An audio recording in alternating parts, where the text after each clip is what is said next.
NRT MLA Babu not in the house.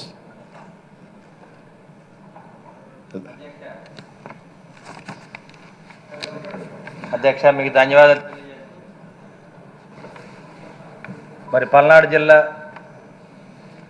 Narasaraopet ముఖద్వారం నుంచి 20 ఏళ్ళ తర్వాత తెలుగుదేశం పార్టీ జెండా ఎగరేయటానికి నాకు అవకాశం ఇచ్చిన నారా చంద్రబాబు నాయుడు గారికి ధన్యవాదాలు తెలియజేస్తూ,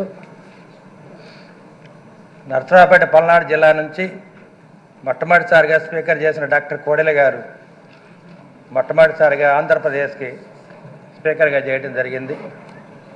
అటువంటి పల్నాడు గడ్డ నుంచి మళ్ళీ ఎమ్మెల్యే ఎన్నికై మా నర్సరాపేట ప్రజల గుండె చప్పుడు ఈ అరవింద్ బాబుని తెలియజేయటానికి అసెంబ్లీకి వచ్చి అధ్యక్ష అనే అవకాశం నాకు కల్పించిన నారా చంద్రబాబు నాయుడు గారికి, అదేవిధంగా మా పల్నాడు జిల్లా అధ్యక్షులు జీవి ఆంజలి గారికి ఇటువంటి సువర్ణ అవకాశం నాకు ఇచ్చినందుకు నర్సరాపేట ప్రజలందరూ కూడా ధన్యవాదాలు తెలియజేస్తూ, నేనైతే ఒక డాక్టర్గా ప్రజాసేవ చేశాను, అదేవిధంగా ఒక ఎమ్మెల్యేగా పల్నాడు జిల్లా వాసులందరూ కూడా అండగా ఉండి ఒక నీతి నిజాయితీ కృషి పట్టుదల ఓర్పుతోటి అందరికీ అండగా ఉండాలని చెప్పి కోరికతోటి ఇవాళ ఒక రాజకీయ నాయకుడిగా అసెంబ్లీకి రావడం జరిగింది అధ్యక్ష.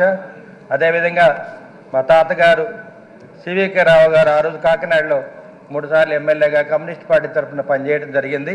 వారి వారసుడిగా వారసత్వం నిలబెడటానికి ప్రజల కోరిక మేరకు ప్రజలకు అండగా ఉండటానికి నేను అసెంబ్లీకి రావడం జరిగింది అధ్యక్ష.